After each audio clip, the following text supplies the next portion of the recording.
Hey folks, Mil-Spec Ops Mickey here. Let's talk sat phones for a minute. If you have been watching what's going on around the world, Maui fire is a perfect example. When the cell towers go down, you lose the ability to communicate with anyone. If you're wanting to get a satellite phone, now is the time. You don't want to try and find one of these things while things are in the middle of going hot. So jump over there to sat123.com. That's sat123.com. Through the satellite phone store. They've got some amazing plans going right now. They've got the Iridium 9555 phone plus a Garmin watch. That's included in that plan. It's 100 minutes or text. Then they've got the MRSat 2 phone that is actually out. Again, it's available, as well as the 9575 Iridium phone. These are the best satellite phones on the planet, I'm telling you. This is a limited time offer. Buy one, get one on them. And then, of course, if you're interested in the Bivy Stick, they've got the bundles going where you can get the Bivy Stick, the smartphone, as well as a Faraday bag to protect your equipment. And so that's going to be sat123.com. That's sat123.com. Or give them a call, 941-841-0844. Tell them Monkey sent you.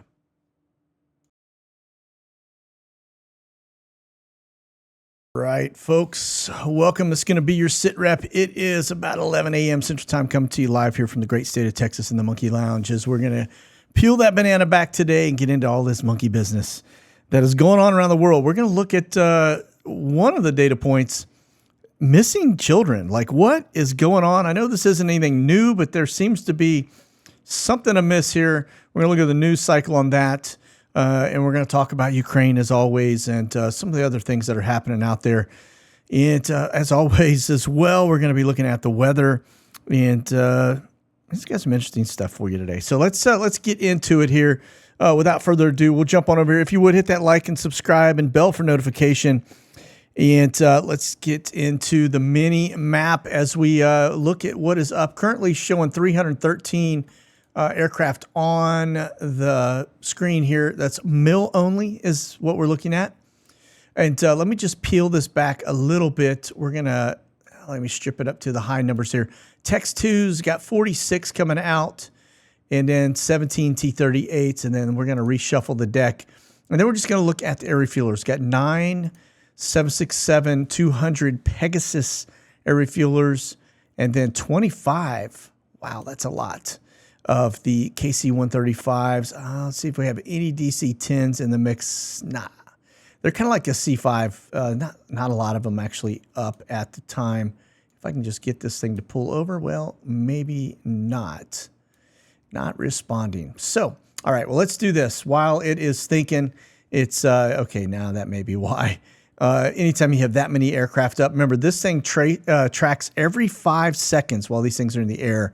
And so when it's doing that, and that's my other issue too, is I've got it on refresh every couple seconds, and that will definitely make this thing be thinking, because again, every 5 seconds times this amount of aircraft, plus what we don't see on the screen, yeah, it makes it very cumbersome. So, all right, look at, as always, down here to our southern border, up the East Coast. Notice right along the water, even here near Savannah, it looks like, or Charleston, out over that general region, down towards Norfolk, and then up over the Northeast, off to we're scattered actually coast to coast today.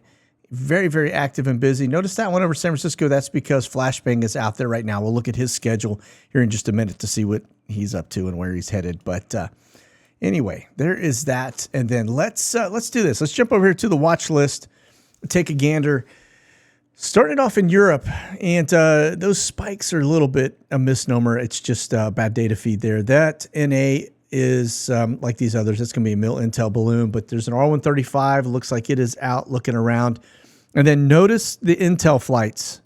All right. Italy is getting in on the business, it looks like, as well as the Swedes. And that's going to be actually a LSI contracted. And then look at that up here over Finland.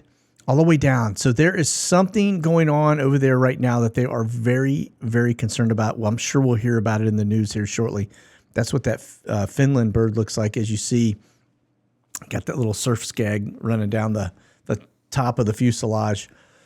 And then a little E3 Sentry down there, French one, to the southern side of France, close to Spain. And then we'll jump over here to the United States and see what we've got on the board. Looks like some Homeland Security in that general region there on southern border of Texas near Houston. And then let's strip out. This is just strictly surveys. We're not going to get into the surveys today because it's just the same 30,000 plus that we've been looking at for the last 6 months, 7 months, actually 9 months. Sorry. Yeah, there we go. Take those out. You can see Northeast is getting covered up again by survey flights. C-101, that's going to be Homeland Security Secretary. And then a little Malaysian Galex coming out. Looks to be kind of over Palm Bay, Melbourne area, Florida. And we get out west and just notice you got a couple more NOAA birds that are active, currently flying right now. We're going to look at those closer here in a minute as well. So, right, over to the Intel side. South of Tucson, that's a normal occurrence because you've got the Intel community down there. A little bit in the center of the U.S., up the East Coast, down to Florida, and then over to Europe. And this is really the story. This is what tells the story. Remember, we're just looking at the live data. This is the last three or 4 days worth of data. You're not seeing what's currently up, but just look at the frequency of how many flights up into Finland, around Sweden, over the Baltic Sea area, down into the L countries, and all the way down here to the left of Moldova, west of Moldova. But very, very, very active right now. And we're going to look at the R-135s to kind of fill in the rest of that story. Notice the one right along the border between Jordan and Israel. All right, now let's go look at the drones.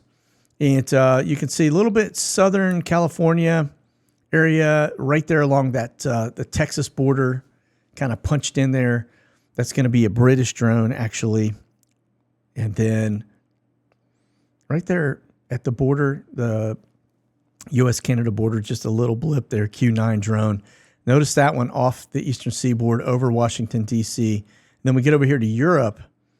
And nothing really up north except for some real low altitude drones there, kind of near Denmark. But as we get down a little further, notice the frequency of the stuff down over the water. All right. And we're going to look at that closer here in a minute too with the R-135s.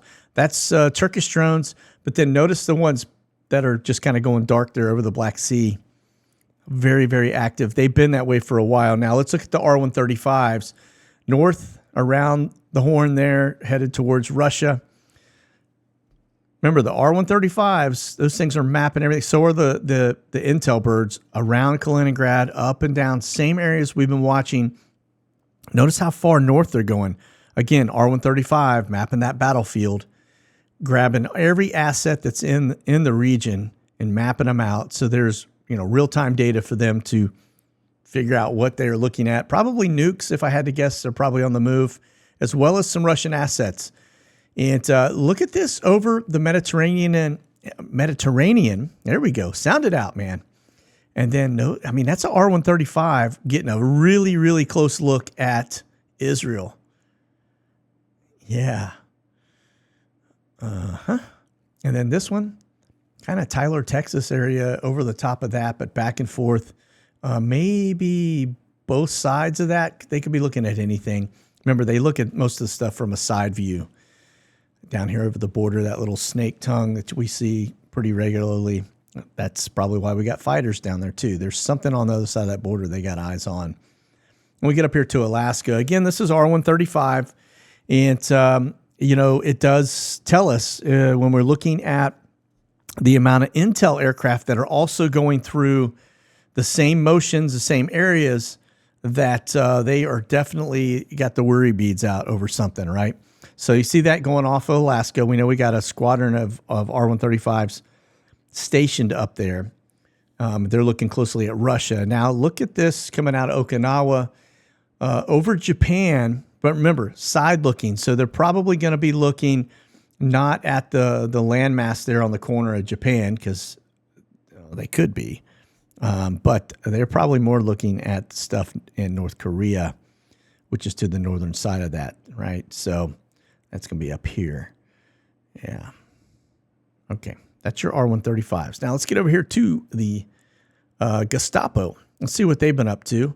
As we punch into this, just notice some movements. New Mexico out near Albuquerque, a little bit further west into Nevada, then down into kind of the Georgia, Greenville area of South Carolina, like right on that little border section. And then the D.C. metro area, which you kind of expect. But that's where the FBI, DOJ, a.k.a. the Gestapo, are currently running last 3 days. And then over here, too, the Graybirds. Remember, these are agency boys. So that's Cartersville. You expect it. That little area in Southern California into looks to be China Lake, DOD contractor stuff. And then notice this one right here, punching out of Hawaii. It looked like it may be coming inbound to Oahu. But there's no telling. It's a broken flight. So, all right, let's talk NOAA for a minute. If you're in Southern California, pay close attention because this is a pretty good indicator something ain't right. As I like to point out that wherever these guys are, it's typically bad news. And yeah, all in the name of science. Yeah, you are the science project, folks, if you haven't figured that out. All right. All right. Down into Florida, then up to the East Coast, we kind of see that. And then we go over here to the weather modification side. So this is going to be WeatherMod LLC or SOAR, Seeding Operations and Atmospheric Research.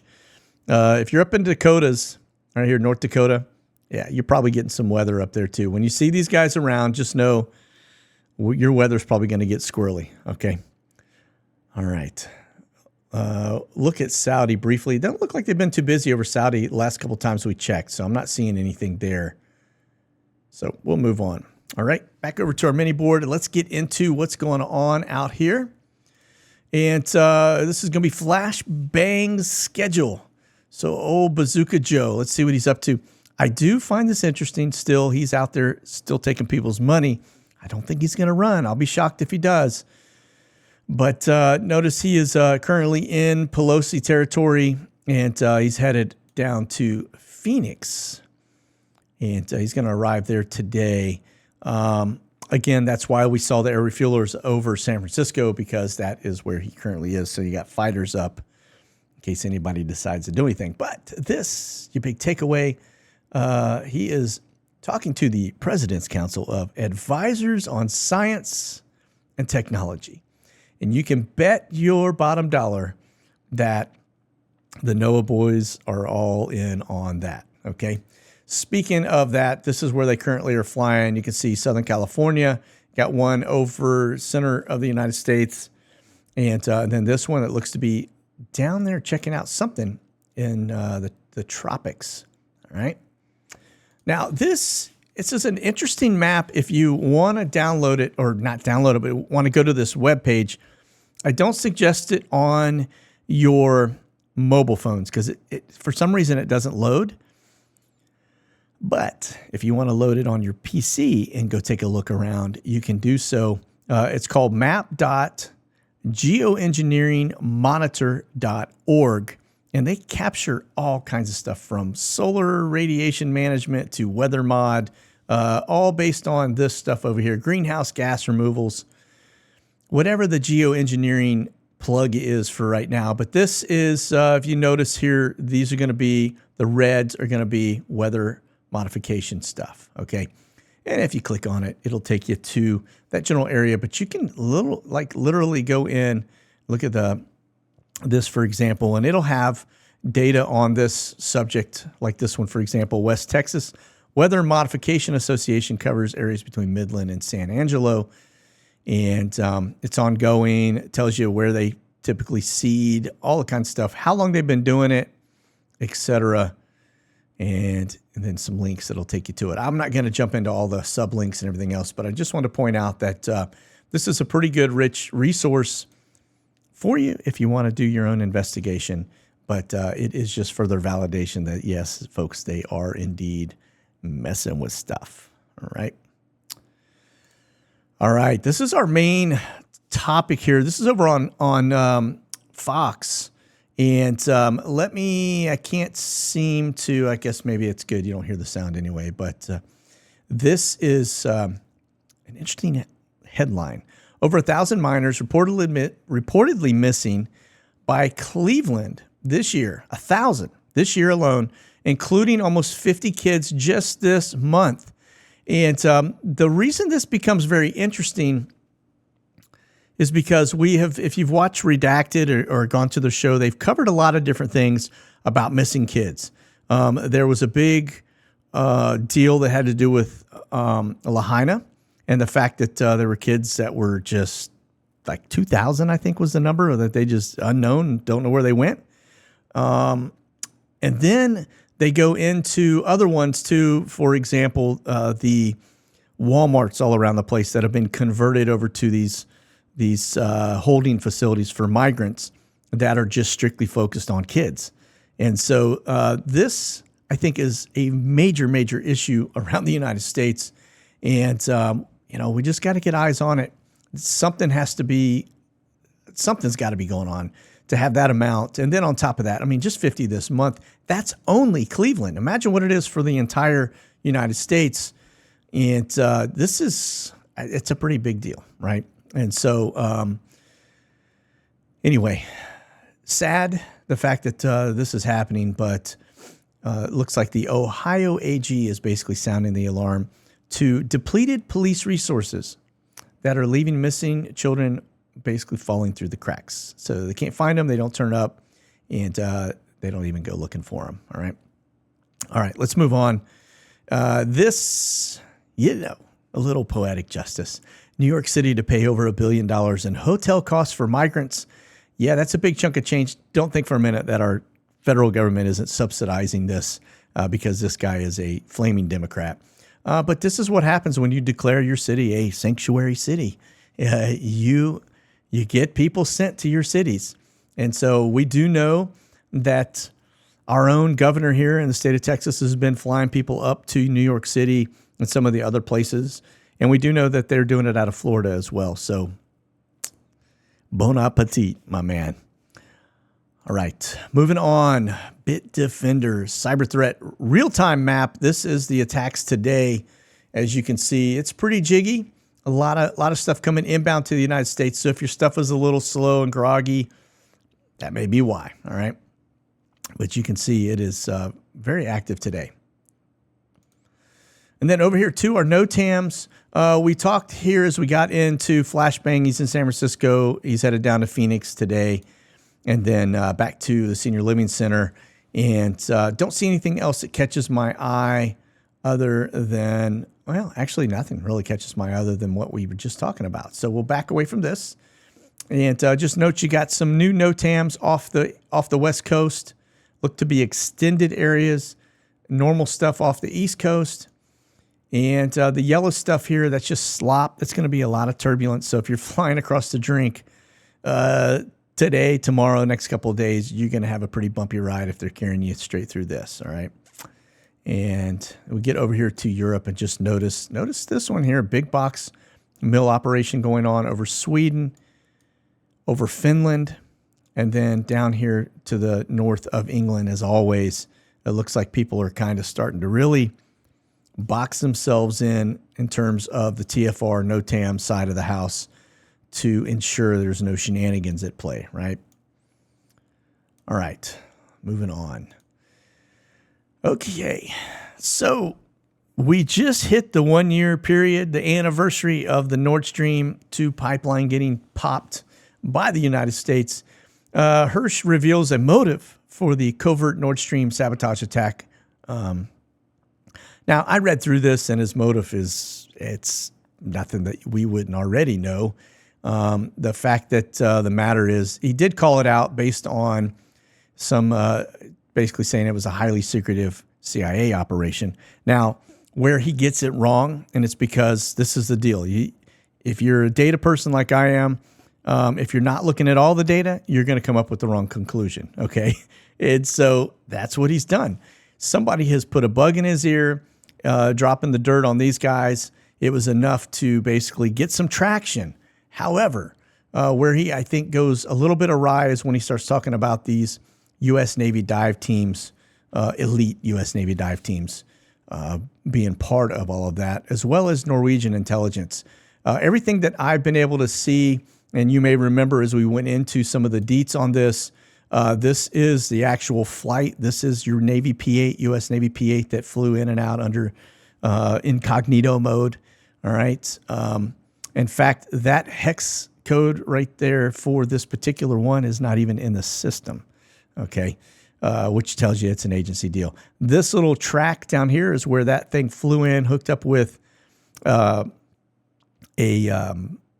KC-135, refueled for almost an hour, and then it bugged out around 2:10 a.m., did its little loop here over the Nord Stream area, which is down here, went upwind, and then back down, and then bugged back out to Iceland. So he is missing a key ingredient on this recipe list, but nonetheless, he did get it right in terms of who was behind it here in the United States. All right. Okay, moving on. M1 Abrams tanks have arrived in Ukraine. It says some of the 31 promised. Now, we talked about that the other day in our SITREP, the fact that the flights coming in would indicate that we're delivering some of the M1 Abrams. Clearly, not all of them have arrived. It looks like we're just kind of sprinkling them with stuff. All the pictures that I've been seeing, they don't look like they're new. So it looks like we're giving them some stuff that is not necessarily fresh off the assembly line, maybe.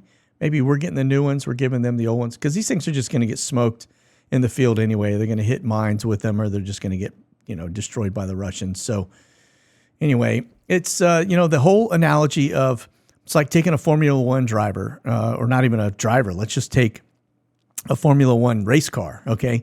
Super fast, high performing, insanely, it's an amazing car.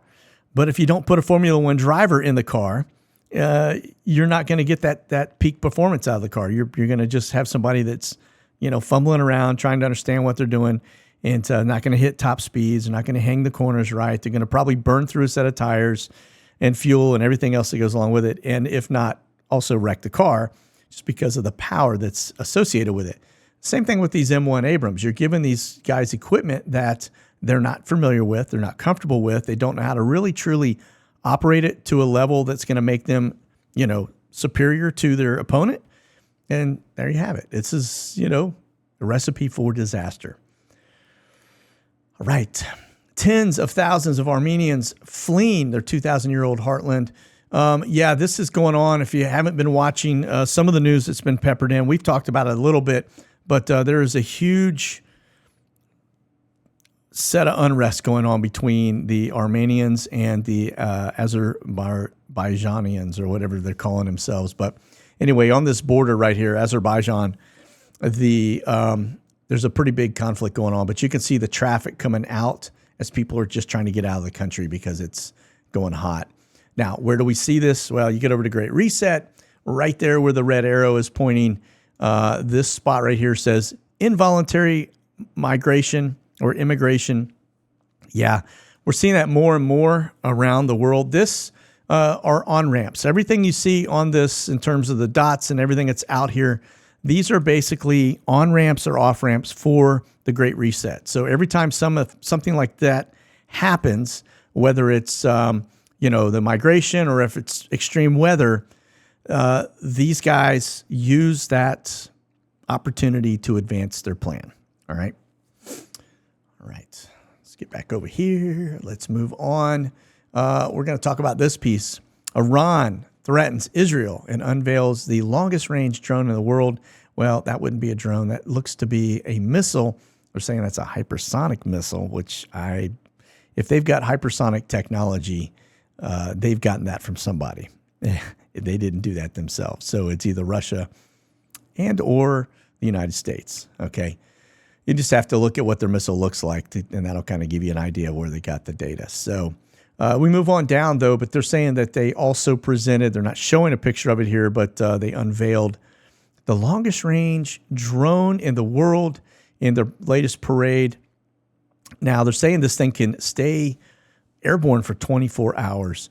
Keep in mind that our drone is, you look at the Q4 drone or even the Q9 drone, those things can stay aloft about 18 hours, and their technology is insanely wild, okay, compared to anybody else's. So now here they have this parade, but look what they put up here. Now remember, if you go back and you look at the current regime and you look at the one that was before Trump, we basically have been panhandling to the Iranians for quite some time. But even after we just free up money, we tell them, hey, we're going to give you, we got like $400 million or $600 million, whatever that number was, something stupid. $6 billion was the latest that we're going to unfreeze in an account and give you access to, that we're going to monitor. Well, check this out. Here they are, turn right back around if you just free up $6 billion and they go have a parade that says, down with the USA, down with Israel. All right. And telling people these posters in Hebrew and English warning Israelis to prepare your shelters. So, yeah. So let's talk a little bit more about that. Keep in mind, this is the mid-year. This is around June, 3 months ago. These are all the flags of the countries that are to the north of Israel. This is Damascus. You go up a little further north, you got Aleppo up here.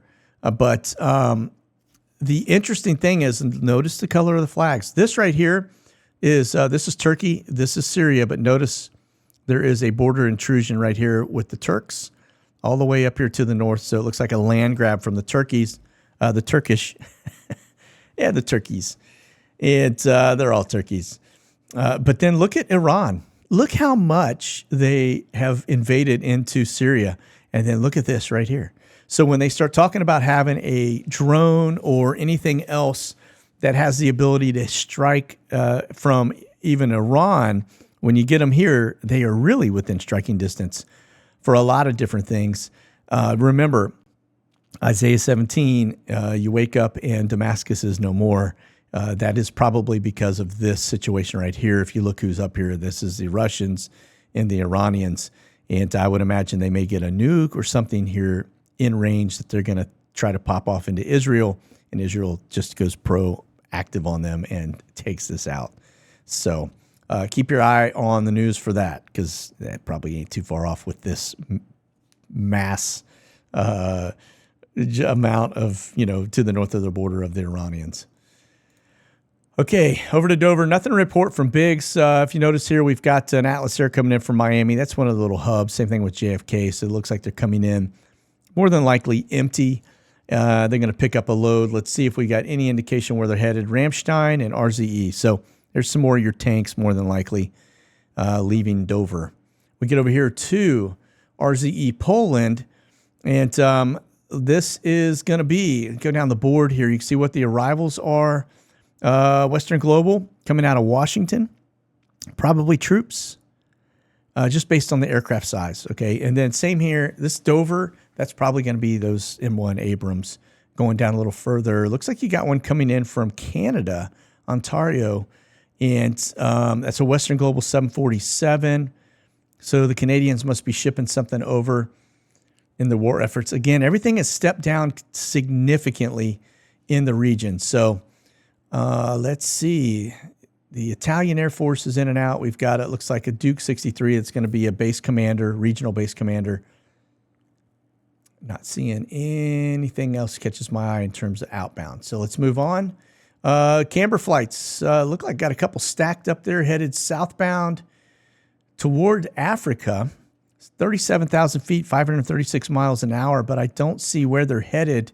And it won't tell us on here either.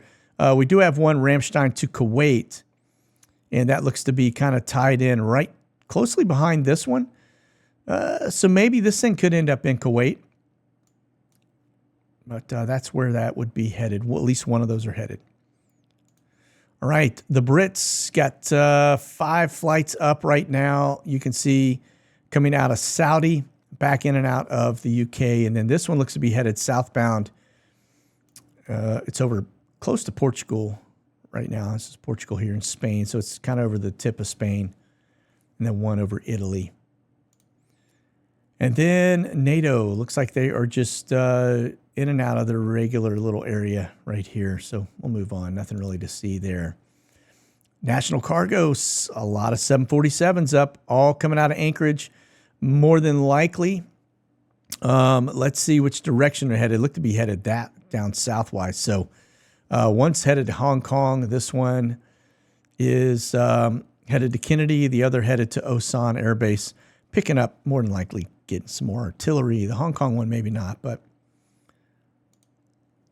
all right. Well, they're not heading to Hong Kong getting artillery, that's for sure. But anyway, let's see. Omni 767-200. So these are going to be moving troops. This one coming out of Hawaii. This one coming from Manchester into Canada. And then last up here, we're going to look at the immigrant machine. It has shifted to the second leg, coming out of most of them interior to the United States. You just have a couple going from borders up to like Reno, Nevada, but most of it is south of the border. One interesting data point for you is I just read an article that said Swift Air was actually about to file bankruptcy or had filed bankruptcy.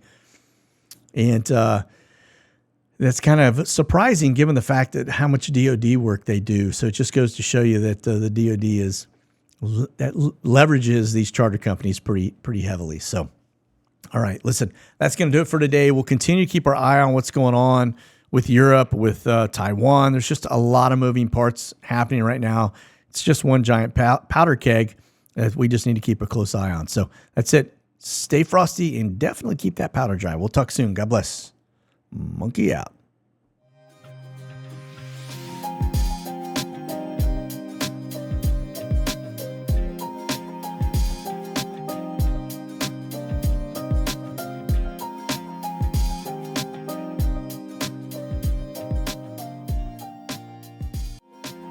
Thanks for watching, folks.